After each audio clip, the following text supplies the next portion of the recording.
Hi guys, ఫైనల్గా మనం second book review చేస్తున్నాం అనమాట. పాతికేళ్ళు నేను ప్రతి ఒక్కరిలో ఉండే డౌట్, నేను ఎక్కడున్నాను, ఏం చేస్తున్నాను, లైఫ్లో ఏమవుతాను అని చాలా డౌట్లు ఉంటాయి. ఇలాంటి టైంలోనే చాలామంది రాంగ్ డిసిషన్ తీసుకుంటారు. ఇలాంటి వాళ్ళ కోసమే నేను ఎక్కడున్నానని బుక్ రాశారు అనిపించింది నాకు.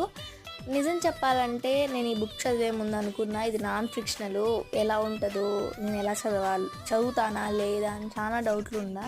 కానీ వన్స్ స్టార్ట్ చేసిన తర్వాత లాస్ట్ పేజీ ఈరోజు రాకూడదు, రేపు రాకూడదు అన్నట్లు ల్యాగ్ చేసుకుంటూ చదివా. అంటే ఈరోజు చదివేస్తే అమ్మూడు వెళ్ళిపోతుందేమో, రేపు మళ్ళీ ఆ బుక్ని చదవలేదేమో అనేసి అలా చాలా నిదానంగా చదువుకుంటూ వచ్చాను అనమాట.